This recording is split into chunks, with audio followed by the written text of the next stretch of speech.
큰 병원 가서 피 검사했더니 당뇨 수치도 내려가고 간 수치도 안 올라가는 것을 보고 그때부터 믿고 먹었던 게 너무 죄송합니다. 하지만 지금은 너무너무 고맙고 감사할 따름이에요. 안녕하세요. AB한의원장 오창훈 한의사입니다. 방금 저희 환자분께서 남겨주신 댓글을 여러분께 읽어드렸어요. 이분 댓글을 보니까 치료받으시면서도 이 간 수치가 계속 오를까봐 좀 불안해하셨던 그런 마음이 있으셨는데 다행히 아무런 이상 없이 치료를 마무리하게 되었습니다. 그래서 오늘은 항염증 한약 치료를 받고 싶은데 이 간 수치 때문에 걱정하고 계신 분들, 그분들의 고민을 해결하는 시간을 마련했습니다. 제가 딱 3가지만 말씀드릴게요. 첫 번째는 한약재에 들어있는 중금속과 농약들 때문에 간에 나쁘다, 이런 낭설입니다.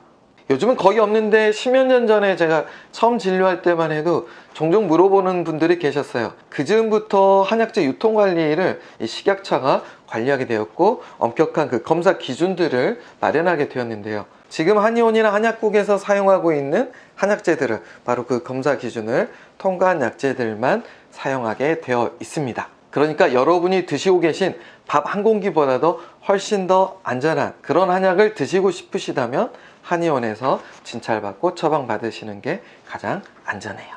두 번째는 높아진 간 수치입니다. 양약이든 한약이든 모든 약은 간에 작용을 해요. 보통 약으로 올라간 간 수치 같은 경우는 약을 끊기만 해도 자연 회복이 됩니다. 흔히 올라타는 간 수치들이 이제 AST나 ALT 두 가지 수치인데, AST나 ALT는 간세포에 들어있는 효소들이에요. 이 효소들이 어떤 이유로 간세포가 제거되고 새로 생성되는 기간 동안에 이 혈액에 방출돼 가지고 떠다니게 되는데, 이 효소들의 개수를 센 게 바로 이 간기능 검사에서 수치입니다. AST와 ALT는 정상 수치가 40IU 정도 되고, 이 중에 어느 한 가지가 2배 정도 오르는 그런 범위, 그러니까 80 범위 이내에서는 크게 문제 삼지 않습니다. 이제 보통 어떤 이유가 있었는지를 찾아보죠. 양약이든 한약이든 약을 복용하고 있는지, 혹은 술을 마셨는지, 운동을 과하게 했다거나 이런 과로, 스트레스 등이 최근에 있었는지 확인하고, 그런 이유들이 있다면 크게 문제 삼지 않고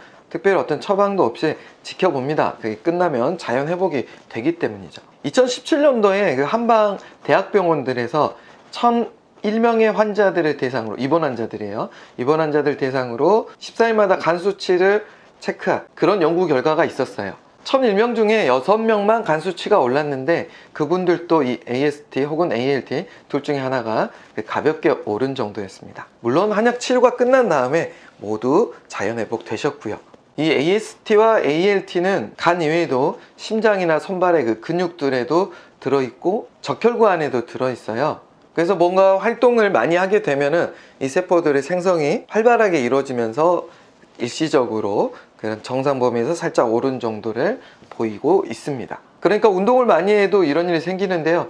전에 징병검사장에서 건강 상담 인력으로 참여를 한 적이 있었는데, 하루는 20세 수금자가 간 수치가 올랐다고 걱정된다고 그러면서 상담을 요청했어요. 근데 뭐 술을 마신 것도 아니고 뭐 먹고 있는 약도 없더라고요. 그래서 혹시 운동 많이 하니 물어봤더니 이제 군대 가기 전에 몸 키운다고 헬스장 다니면서 운동을 좀 과하게 했더라고요. 그래서 그때도 충분히 오를 수 있다 하고 안심시키고 귀가시켰던 그런 적이 있었습니다. 그러니까 작은 수치 오른 거 큰일 난 것처럼 너무 걱정하진 않으셔도 돼요.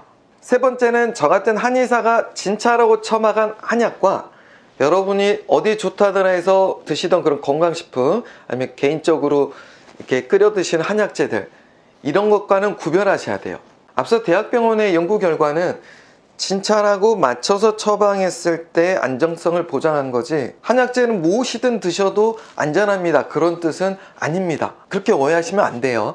여러분에게 적절히 맞춰서 드셔야지 구별 없이 막 드시면 안 된다는 사실 꼭 기억하시기 바랍니다. 저희도 고지의의무라는 게 있어서 여러분께서 이 한약 먹으면 간 수치가 오를 수 있나요? 라고 여쭤보시면 네, 오를 수 있습니다 라고 답을 하고 난 다음 오늘 말씀드린 이런 내용들을 쭉 설명드리는데요. 저도 그동안 제가 처방했던 처방 횟수를 추정해 봤더니 거의 10,000건은 충분히 될 것 같은데요. 그 10,000번 중에 간 수치가 오늘 살펴본 것처럼 일시적으로 약간 오른 정도가 단 3건 정도 있었어요. 한약 복용 끝나고 나서 다시 자연 회복 되셨고요. 그러니까 여러분이 간 수치가 걱정되신다면 진찰을 받고 복용하는 게 가장 안전하고, 혹시라도 드시다가 간 수치가 일시적으로 상승했다면 그때 전화 주시고 결과에 따라서 조치 받으시면 되겠습니다. 오늘 준비한 내용은 여기까지입니다.